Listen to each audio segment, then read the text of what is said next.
Ashama harka fuunee akkam jirtanii kabajamtoota fi jaalatamtoota chaayinaa ayyaantu asallaa jiru jalatti argamtan nagaan koo bakka jirtatti isin haa qaqqabu. Baga jiraattanii baga eeggamtan isiniin jechuun jaaladhaa. Egaa akka duraatti bal'iseetoo viidiyoo irratti hojjechuuf firaasha majaliisaa kan natti mijanne adaamaa kan roobaa jira samuuna tana mana keessattidha jechuudha. Meeshatu baay'ate. Meeshaa kana qofaa miti meeshaalee baay'eetu jira waan ta'eefan firaashota kana wal biratti xabab godheetoo waraabee maaf akkana ta'e akka hin jenne akka argaa jirtan bareedina homtuurraa nafne carqiiwwan isaa hojiiwwan isaa akkaataa itti diriirsuu isaatiitu bootannaa hanqateetidha. Viidiyoo kana laayik sheer gochuun dagatinaa warroonni chaanala keenya faarawaa tan hoggaraattan sabiskiraayibii godhuun maatii keenya taa'ichuun gamanumaan affeerraa kootidha isiniin jedha. Egaa meeshaan kun baay'eedha. Meeshaan obboleettii keenya hedduu bareeda. Warroonni muddamtaniitu irra dabartan piliis obsaan dhaggeeffadha. Laayikis godha, sheeris walii godha, wal biraan gahaa warroonni itti fayyadamuu barbaadan.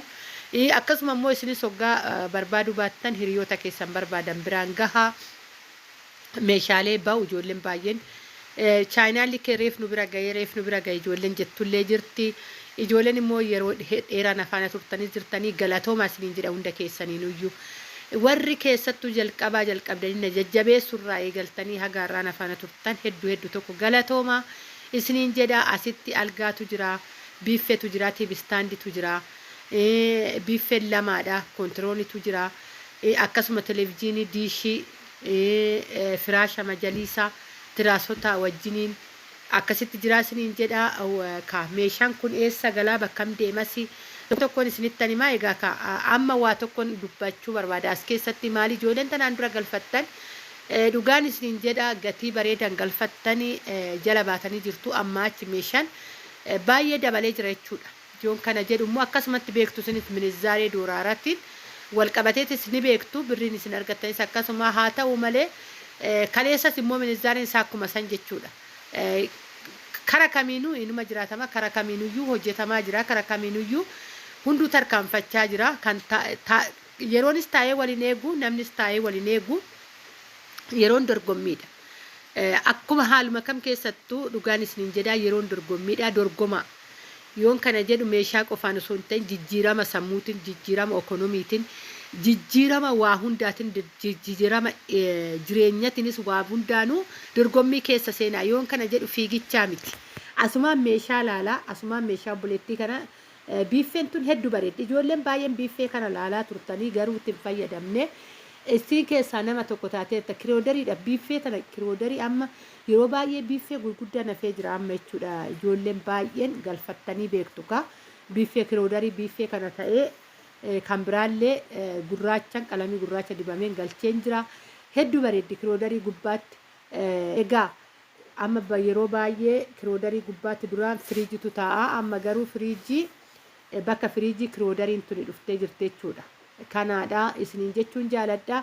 Akkasuma firiijiin amma namoonni mana ellii ijaarratan baay'inaan firiijiin kichiinii galaa akkuma mana harabootaa sanitti jechuudha.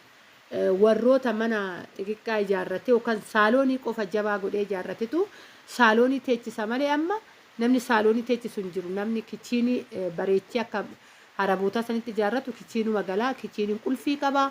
Yoo galanii yoo seenan hin banuu yoo ba'an hin cufu waan akkasiitidha jechuudha. Biyya keenya keessallee jireenyaan dorgommii akkuma jalqaba irratti isinii dubbadheedha jechuudha. Waa'ee kichiinitis tarii fuulduratti kan walumaan haasofne ijaarsa manaatis maalisi amma kanan qabadheetoo jiru meeshaadha isiniin jechuun jaaladha. Yeroo gatii bareeda jedhee yaada kan ishii kan obboleettii kanaatuyyuu algaa meetirka hayaa biiffenis akkasuma tiibistaandiinillee akkasuma hedduu bareedu. Egaa isinis waan jettan hin beeku yaada keessanis hoggaa qabaattan warroonni barbaaddes hoggaa raattan ijoolleen ammallee oduma achuma gubbaarra bilbilli jiru bilbila na gaafattanis jirtu. Bilbilli ati ambileeli gubbaarra hin jira, titeelii gubbaarratti nan barreessaa. Kanaafuyyuu yoo kanarraa dhabdan kan itti aanurraa argattu ani immoo kanarrattis nan teechisa. Yeroo tokko osoo hin teechifamin hoggaafe viidiyoo itti aanurratti argachuu dandeessu. Kanan isiniin jedha kan itti barbaaddan meeshaa mukaa qofa osoo hin ta'in hodhaadhaan deebitanii daanteelotaan deebitanii meeshaa bittaan deebitanii hundaa namarratti argachuu dandeessan. Keessattuyyuu ijoolleen egaa daanteelota yeroo dheeraa daanteelii hojiin harkaa jechuun namoota muraasa bira jira hojiin harkaa amma yeroo kanatti baay'inaan namni diizaayinoota baasuu irratti amma dhaloonni kun kan baay'inaan tarkaanfachaa diizaayinii baasuu irratti malee waa'ee daanteelii dha'uutu irratti xiqqoo hanqinni bakka bakkatti malee kanaafuu daanteelotas diizaayinii barbaadan haala barbaadaniin meeshaa barbaadaniif mana keessan keessatti kan naa bareecha jettaniif ergachuu dandeessu isiniin jechuun jaaladhaa kana.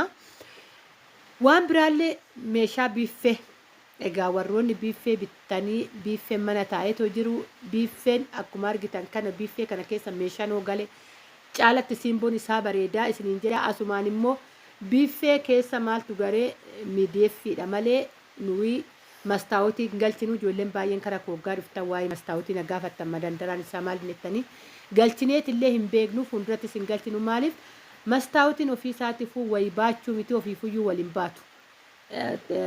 Of eeggannoo barbaachisa wanti achi gubbaarra taa'u hin jiru biiffee keessa immoo meeshaan yoo galeedha kan bareedu kanan isiniin jechuu jaaladhaa asirratti yaada soggaa qabaattan wanta biraatis dabalatas hanqina kanatu jira soggaa jiraattan ta'ee yaada keessan naa ibsuu dandeessu ani immooyyuu saanduqa koomentii jala seeneen nan dubbisaa isinan caqasaa isiniin jechuun jaaladha viidiyoon tun baay'ee gabaabdudha viidiyoo daqiiqaa 6 qofa obsaan laalaa hedduun isin jaaladha hedduun isin kabajaa bakka jirtatti nagaanaa ta'a baay